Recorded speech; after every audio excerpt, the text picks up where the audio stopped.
No es un barco, es una ciudad de acero navegando con la fuerza de un imperio bajo los 7 mares. El USS Nimitz CVN-68 no nació para surcar los mares, sino para dominarlos. Con más de 100.000 toneladas de desplazamiento, su sombra sobre el océano es un mensaje claro. Donde esté Nimitz está la voluntad de los Estados Unidos, proyectada a miles de kilómetros de sus costas.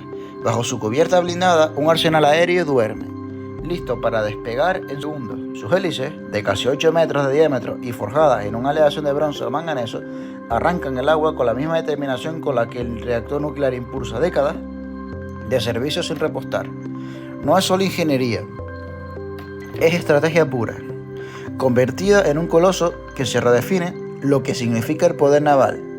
Hoy vamos a descender a sus entrañas, explorar su cubierta y comprender por qué, desde el año 75 del siglo pasado, el Nimitz es más que un portaaviones, es un arma de disuasión flotante de uno de los países más imperialistas del mundo. Sin más antelación, soy Entre el Mar y el Viento. No te olvides suscribirte, dar like, compartir y activar la campanita para no perderte las novedades que publiquemos. Sin más antelación, soy Entre el Mar y el Viento. Comenzamos. La clase Nimitz, y por consiguiente el primero de la clase, fue autorizado el 31 de marzo de 1967. Se inició el proyecto de construcción colocando la quilla en dique seco el 22 de junio de 1968. Se votó el 13 de mayo de 1972 y fue asignada a la flota el 3 de mayo de 1975. Estuvo varios años en pruebas de mar y comprobaciones de que todo estuviera bien. Y más o menos en 1982 estaba plenamente operativo. También corrijo aquí la manga. La manga del buque, 42 metros aproximadamente, que fue lo que mencionaba a lo largo del vídeo, no cuenta la cubierta, pero contando la cubierta son 76 metros. En cuanto a la clase del buque, es la clase Nimitz. Justamente el protagonista del vídeo es el buque líder, USS Nimitz, CVN-68. Su eslora es de aproximadamente 332 metros, 8, y su manga de 41 metros o 42. Varía según la referencia. El desplazamiento de este navío es a orden de 100.000 toneladas a plena carga. Las cifras aumentaron con las modernizaciones que se hicieron con el tiempo, pero aproximadamente son 100.000 toneladas. En cuanto a su calado máximo, puede ser de 11,3 metros. Dato operativo clave para amarrar y transitar en canales, ya que el calado que tiene, digamos que es suficiente para pasar por la gran mayoría de los grandes canales del planeta. En cuanto a su propulsión y potencia, está encargado de 2 reactores nucleares A4W, que a su vez se conectan a 4 turbinas con engranajes. Estos, pues evidentemente se conectan a 4 ejes. La potencia instalada aproximada son 260.000 caballos, valor de diseño, es decir, el valor de potencia máximo que nos puede dar los reactores sin perder potencia debido a rozamiento, entre otros factores. En cuanto a las hélices, posee 4 hélices típicamente de 25 pies, 7,6 metros de diámetro. Reportado en fuentes técnicas, el peso por hélice puede ser de hasta 30 toneladas. El material habitual usado en las hélices de gran escala es de bronce especial, una aleación de cobre con níquel, por su resistencia a la corrosión y cavitación. Las hélices que lleva este navío, su diámetro puede ser de aproximadamente 7,6 a 7,8. Mientras que son pentapalas, es decir, que estos navíos tienen 4 hélices conectados a 4 ejes, evidentemente, a 4 turbinas de vapor engranadas, pero que son pentapalas. Es decir, ¿por qué? Porque cuantas más palas tenga una hélice, menos vibraciones genera, pero menos eficaz es. Pero, debido a la condición de propulsión de este navío, no importa mucho, ya que la fuente de energía es tan potente que perder un poco de velocidad efectiva no importa, ya que estos buques pueden llegar a casi 30 o 32 kilómetros, 30 o 32 millas náuticas por hora, o sea, 32 nudos, que son aproximadamente 56 kilómetros por hora. Esta velocidad realmente es confidencial, la velocidad real, evidentemente para evitar que el enemigo lo sepa, pero que fuentes indican y muchos analistas militares que esta velocidad puede ser muchísimo más alta, pero que obviamente solo lo saben las altas cunas militares estadounidenses. También, y algo que aunque lo digo al final no es menos importante, posee dos timones grandes con más de 8 metros cuadrados. Su peso oscila entre las 30 a las 40 toneladas. Timones masivos, pero hay que tener en cuenta las dimensiones desproporcionadas de estos portaaviones, por lo tanto es muy necesario para la perfecta maniobrabilidad. En cuanto a la filosofía de diseño, básicamente es tener un aeropuerto flotante que pueda navegar a cualquier parte del mundo. Su prioridad es operar un aeropuerto flotante continuo, como ya mencioné. Hangares voluminosos, depósitos de combustible, JP5, depósitos de munición segregados y una gran cubierta en ángulo para separación de pistas. La robustez estructural es para sostenimiento operativo y control de daño, no para resistir impactos de armas antibuque pesadas. La supervivencia es sistémica, que depende de sistemas del grupo que lleve alrededor del portaaviones, que se suele llamar Strike Group, más control de daño. Compartimentación y protección.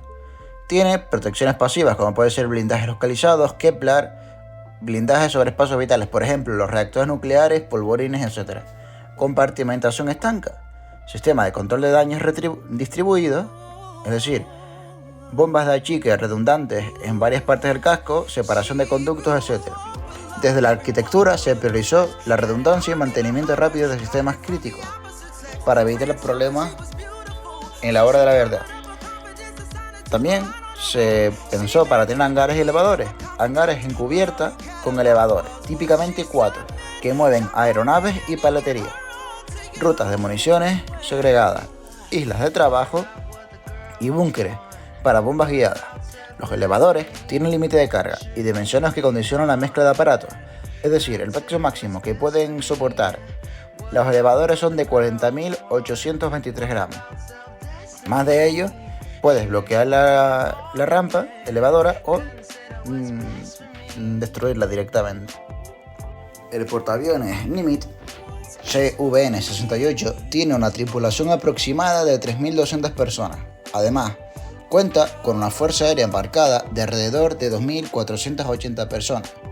En total, la dotación de Nimitz son 3.200, pero casi el 80% incluye a la tripulación y fuerza aérea embarcada, es decir, que básicamente el 80% de la tripulación en sí, que podemos ver en imágenes, fotos y que simplemente trabajan en él, son del área de la fuerza aérea embarcada y menos de 800 son personal propiamente dicho del portaaviones.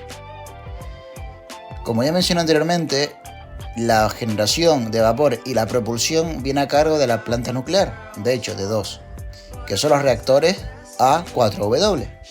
Cada reactor genera calor para producir vapor, que accionan las turbinas. Las turbinas transmiten la potencia por sistema mecánico a 4 ejes. La ventaja estratégica es la autonomía de propulsión. Puede estar más de 25 años sin repostar energía de propulsión, pero la limitación logística pasa a ser de combustibles de aviación y provisiones, ya que no hay combustibles y provisiones que duren 25 años, ya que deberías tener una cantidad exagerada. En cuanto a la potencia y el régimen, pues la potencia instalada es del orden de 260.000 caballos de fuerza, que permiten velocidades de diseño de más de 30 nudos, necesarias para operaciones aéreas, recuperación y lanzamiento. Requiere mantener régimen y velocidad relativa constante. En fin, las hélices están conectadas a ejes y reductores, ya que la potencia con la que gira las turbinas, con el vapor generado por los generadores, por los generadores nucleares, es demasiado rápido, pudiendo llegar a partir el eje o incluso las propias hélices. Por lo tanto, se necesitan transmisión mecánica que incorpore reductoras o gearbox en inglés y ejes largos hacia hélices masivas. Las hélices de 25 pies o 7,6 metros en la bibliografía que he podido que puede investigar son de aleaciones de cobre, bronce especial, por la resistencia a la cavitación y a la corrosión. Cada unidad puede pesar hasta 30 toneladas. Y estas piezas son fabricadas y mecanizadas con tolerancias exigentes. Su mantenimiento, reacoplamiento, equilibrio, recubrimiento es una operación de muelle mayor y requiere varios años de mantenimiento en dique seco. Y este tipo de buques, cuando llegan a más o menos media vida o middle age, se requiere un mantenimiento para la sustitución del combustible nuclear. Esto requiere de varios años, pudiendo durar de entre 2 a 4 años y costando casi 2.500 o 2.600 millones de dólares, quizás con la inflación un poco más actualmente.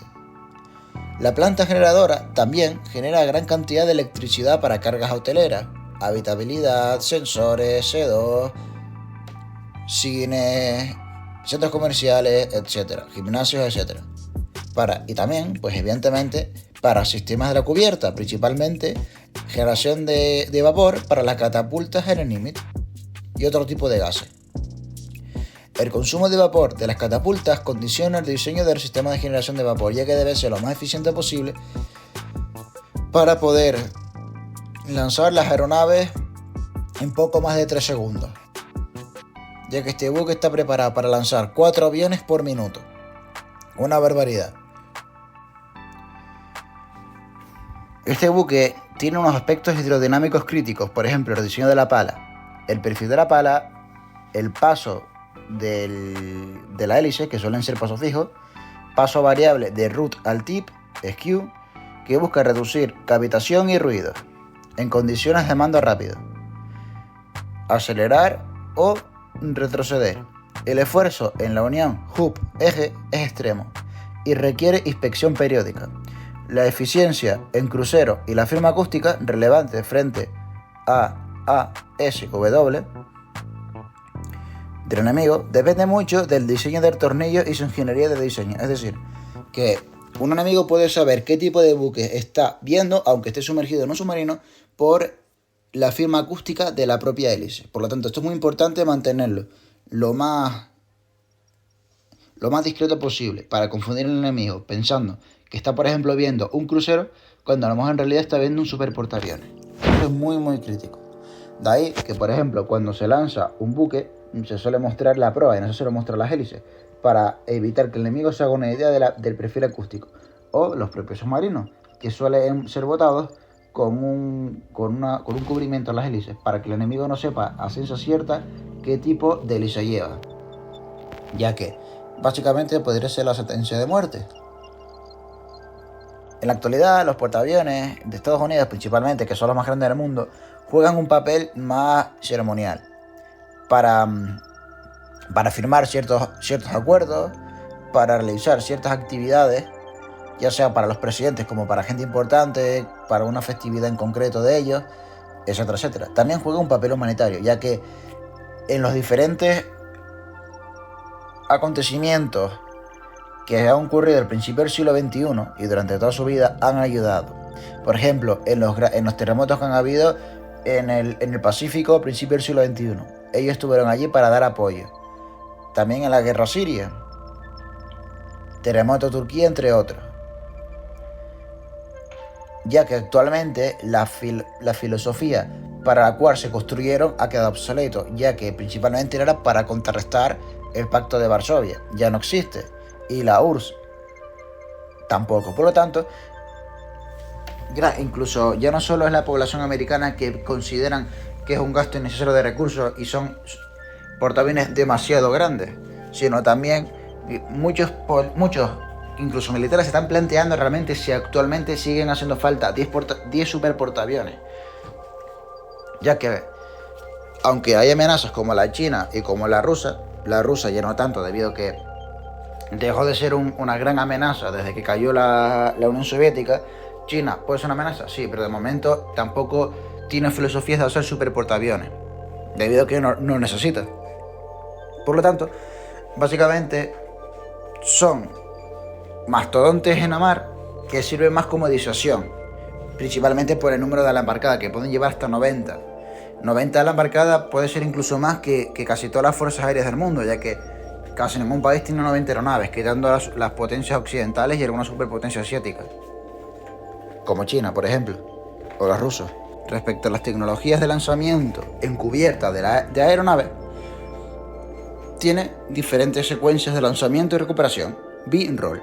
Por ejemplo, estas aeronaves poseen 4 catapultas de vapor encubierta y líneas de detención para recuperación, que suelen ser grandes cables de acero.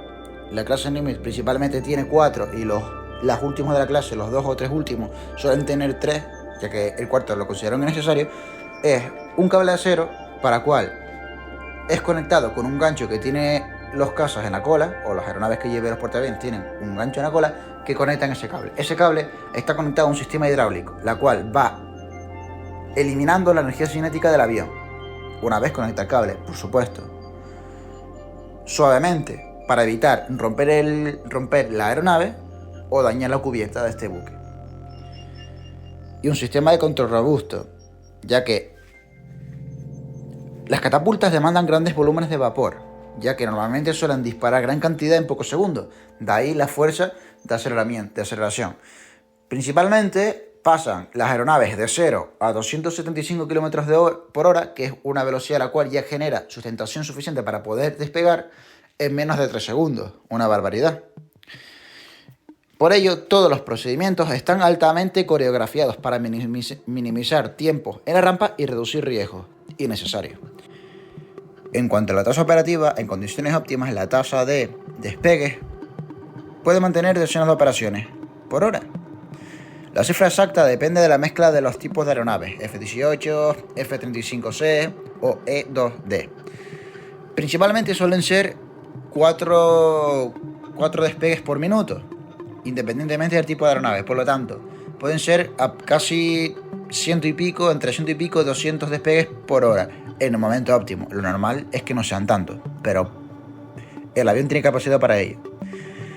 Y el número de reabastecimientos y disponibilidad de tripulaciones de pista. Es decir, que la tasa operativa depende de varios factores, tanto cables de frenado, catapultas de despegue y los diferentes equipos que se encuentran en cubierta.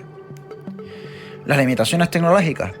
Las catapultas de vapor son robustas, pero menos flexibles que las EMALS electromagnéticas, en la que la clase Gerald Ford sí lleva, para gestionar perfiles de lanzamiento de nuevas plataformas UAVs ligeros F-35C con demandas específicas.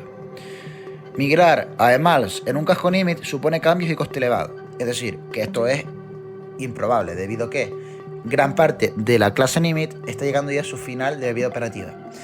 El primero de la clase, que es justamente, como mencioné al principio del vídeo, protagonista de este año llega a sus 50 años.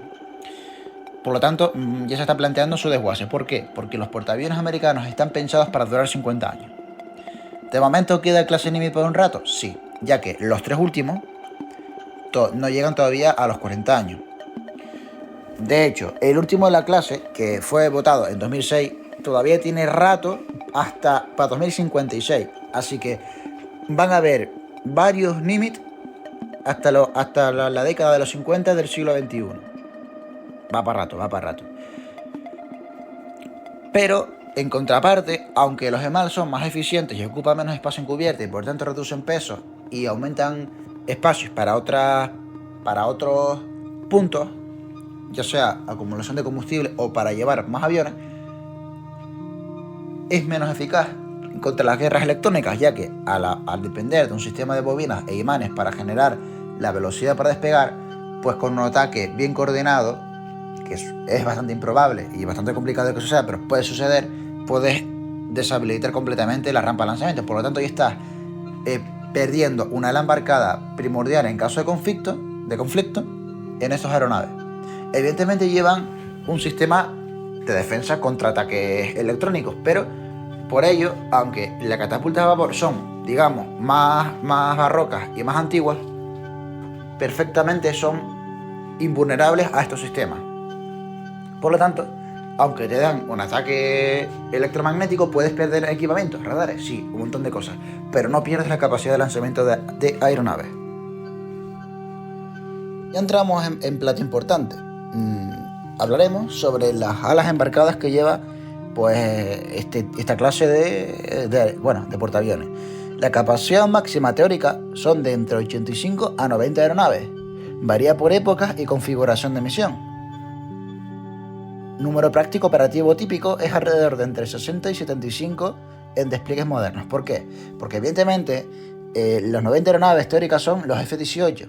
Los F-18 ya son aeronaves antiguas. ¿Todavía se operan? Sí, y durante bastantes décadas quedarán en operatividad, ya que Estados Unidos, creo recordar, si no me equivoco, que este año será el último año que van a pedir F-18.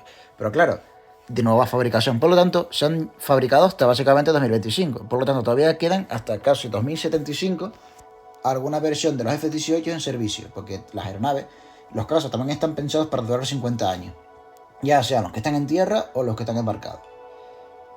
Los tipos actuales y roles principales que actualmente llevan los americanos, principales casas, no cabe duda de que en alguna excepción puede llevar otro tipo de aeronaves, pero esto es lo común.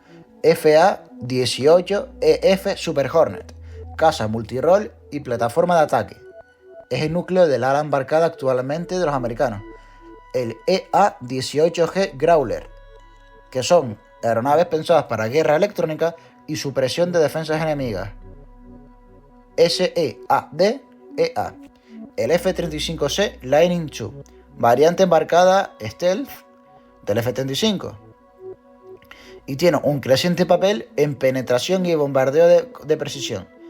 El E-2D Advanced Hawkeye es una aeronave de alerta temprana C2 en vuelo, es decir, AEWC. El MH-60RS Seahawk ASW o SAR, es decir, guerra de superficie, logística ligera y de salvamento y rescate.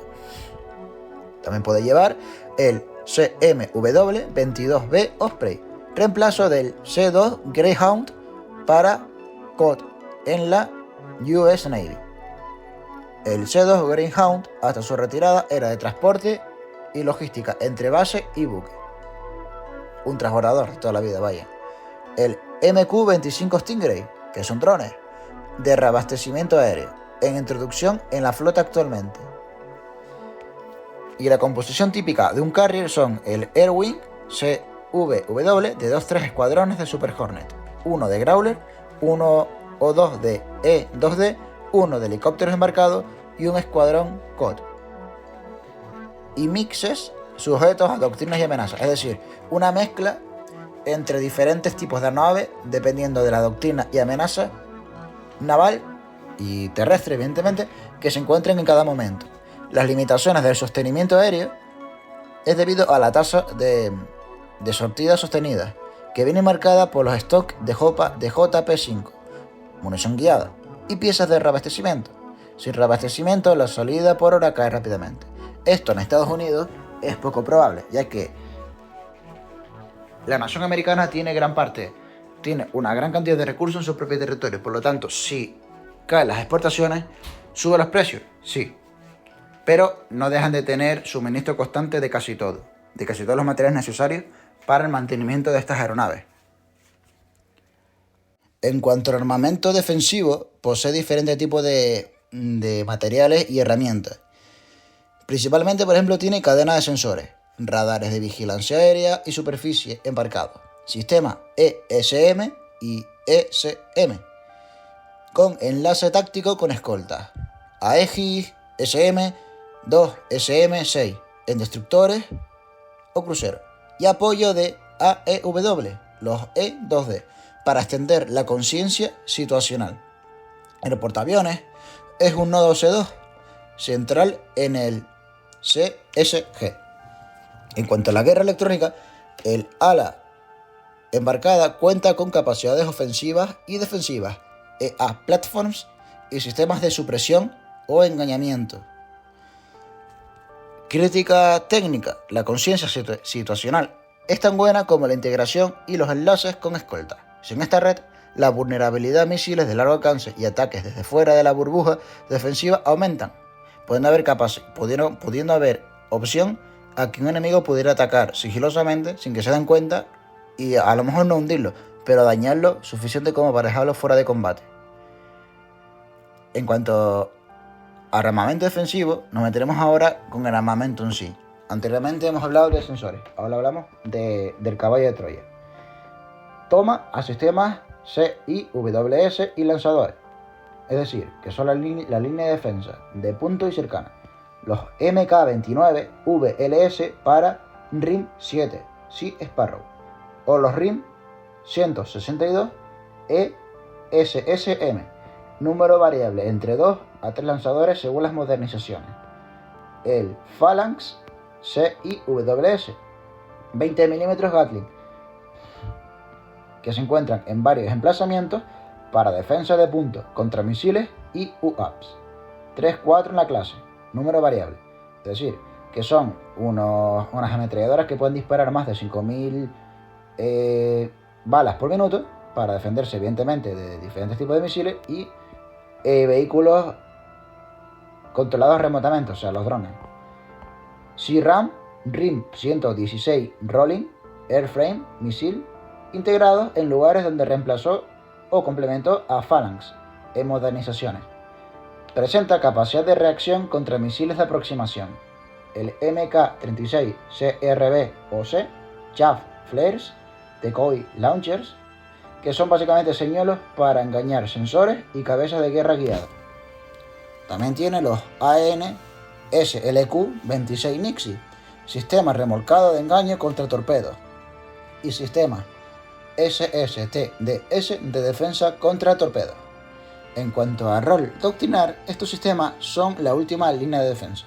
La supervivencia del portaaviones depende sobre todo de la detección temprana y la capacidad de la escolta o strike group para interceptar amenazas a distancia, defensa aérea.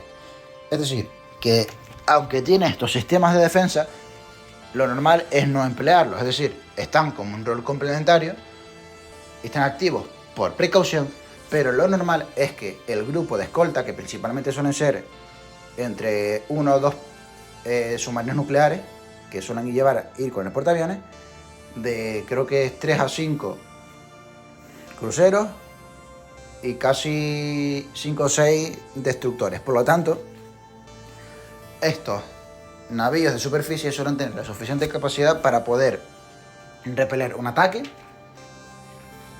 sin necesidad de activar las defensas del portaaviones. Evidentemente están por cualquier cosa, porque aunque es muy improbable que burlen todo el grupo de escolta, puede ocurrir, no es imposible, que ya se demostró en unas maniobras con Suecia, que con su tecnología de motores en submarinos fue capaz de burlar toda la escolta y simular un hundimiento de un portaaviones. Por lo tanto, la amenaza está ahí y es importante mantener la mayor cantidad de defensas posible. Eso es un error que tiene el portaaviones español, debido a que el planteamiento del Consejo de Ministros español de la época, cuando se diseñó y se planteó el LHD Juan Carlos I, no plantearon ni pensaron posiblemente, tratándose seguramente de algún error o fallo logístico grave, de instalarle sistemas de defensa contra amenazas, debido a que dependen principalmente de las fragatas F-100.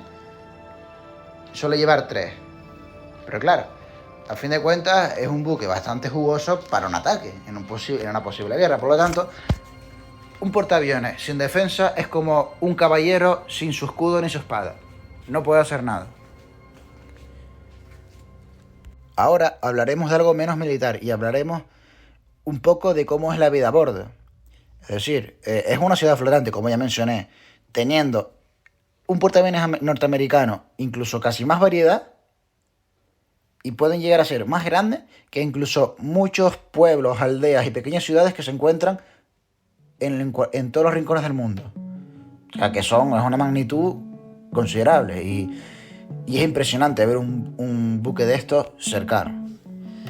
Como mencioné, es una ciudad flotante. Poseen, entre otras cosas, cocinas, evidentemente, para mantener la tropa alimentada, lavandería, obviamente, hospital con quirófano, talleres mecánicos, depósito de piezas para las aeronaves y diferentes enseres, generadores auxiliares y todo dimensionado para miles de personas. Además, no solo tiene eso, tiene también gimnasios, centros comerciales, cines, bibliotecas, entre otros.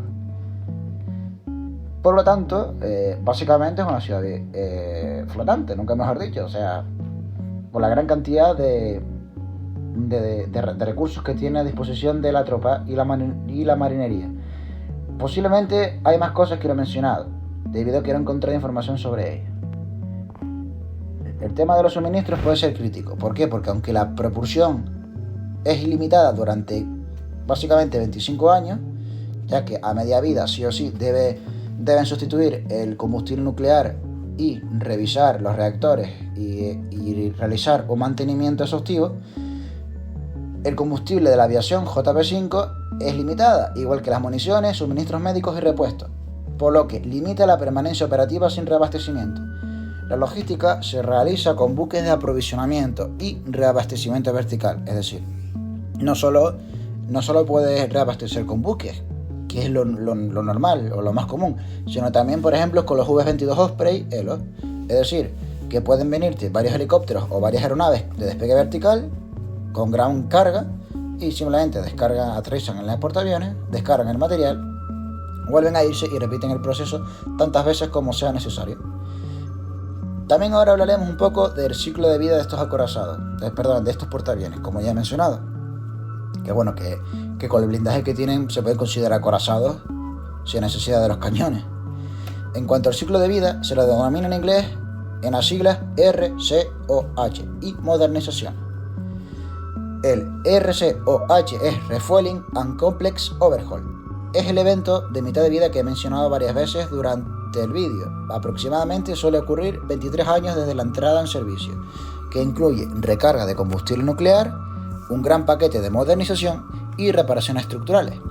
Por ejemplo, el RCOH de Nimitz, protagonista del vídeo, se realizó entre 1998 y 2001. Es decir, que no es un proceso rápido, sino un proceso altamente costoso y que se proyecta durante varios años. Este proceso es complejo y costoso, ya que informes sitúan la ejecución en orden de miles de millones. La planificación y ejecución del RCOH de Nimitz y de cualquier superportaaviones americano se analiza por la RAND, Rand Corporation. En cuanto al RCOH de Nimitz, se sitúa entre 2.500 y 2.700 millones de dólares, o sea, que barato no es tampoco. Por lo tanto, se sitúa que un precio de un portaaviones, tanto su construcción, entrada a servicio, costos de mantenimiento durante el año y costos de retirada del servicio y desguace puede ser de más de 11.000 millones de euros. O sea, literalmente es una barbaridad. Por ello, los portaaviones como convencionales nucleares solo se lo pueden permitir pocas armadas en el mundo, optando por convencionales, ya que, por ejemplo, la retirada del servicio de un portaaviones convencional puede ser de 47 millones de euros. Como podrán ver, es bastante menos, casi 20 veces menos.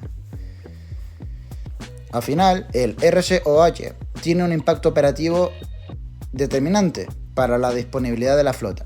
Los costos de miles de millones y la ejecución por años afectan a la rotación operativa de la flota y el presupuesto de modernización a media vida.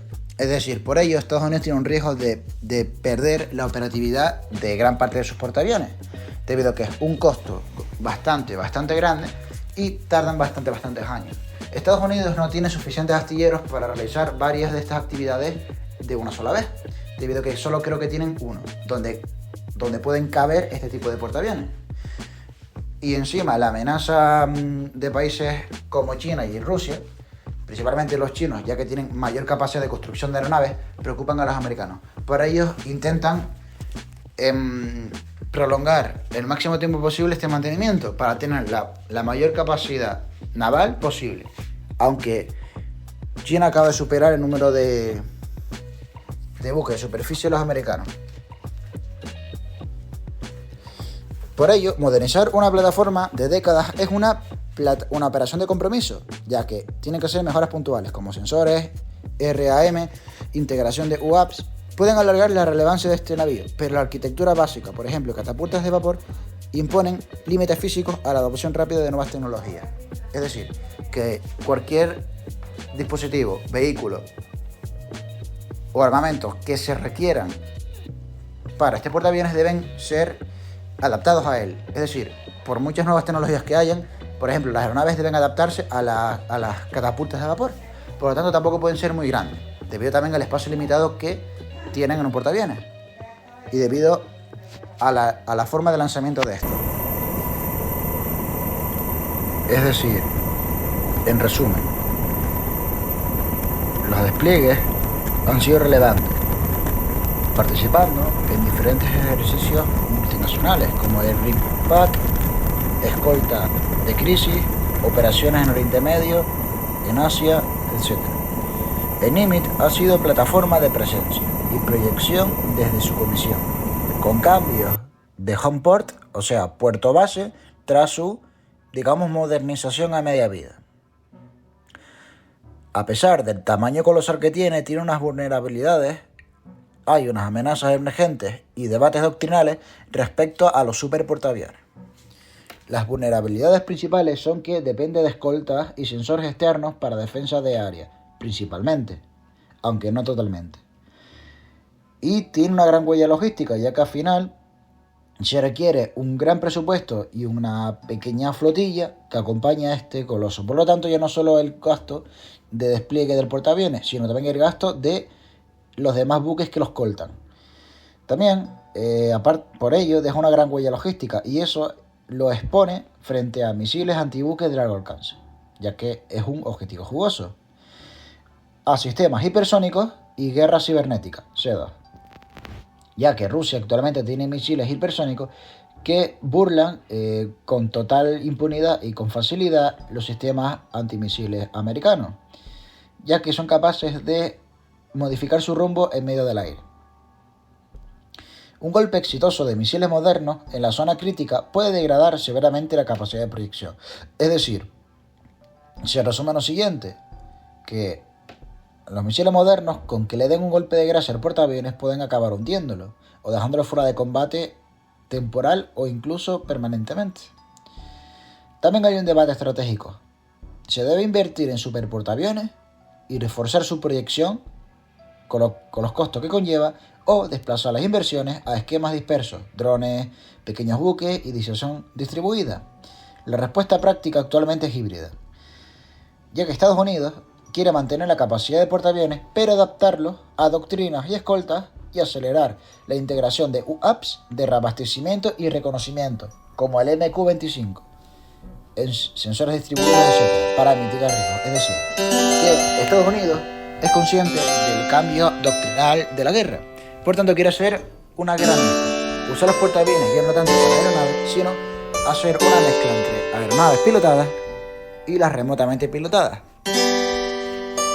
evitando riesgos de pérdidas humanas. En conclusión, si has llegado hasta aquí, felicidades, ya que veo que te gusta el contenido. Entonces, si te gusta, no te olvides de suscribirte, darle like, activar la campanita y compartir, para no perderte nada de los nuevos contenidos que publiquemos. Así que, sin más antelación, comenzamos con la conclusión. El USS Nimitz no es solo el primer portaaviones nuclear de su clase, es la piedra angular de una era ya casi obsoleta. Durante casi 50 años ha proyectado poder, ha servido como escudo y como lanza, y ha llevado consigo la certeza de que la supremacía naval no se mide en números, sino en la capacidad de controlar el tiempo y el espacio. En cualquier punto del planeta, cada misión, cada despliegue, cada aterrizaje nocturno sobre su cubierta ha escrito un capítulo en la historia del poder marítimo mundial. Hoy, aunque nuevas generaciones de portaaviones como la clase Gerald Ford comienzan a ocupar su lugar, el Nimitz sigue en pie, testimonio viviente de la ingeniería, la disciplina y la estrategia que ha definido la Marina de los Estados Unidos durante casi un siglo. Cuando finalmente se retire, no dejará solo un vacío en los astilleros, dejará un legado imposible de borrar en el océano y en la historia militar contemporánea, principalmente en los Estados Unidos y aquellos países en los cuales ha atacado y a los cuales ha servido como buque para realizar maniobras entre los aliados. El USS Nimitz no fue simplemente un portaaviones, fue y es un símbolo de lo que significa ser invencible sobre la mar y lo que es proyectar tu fuerza naval alrededor de todo el globo.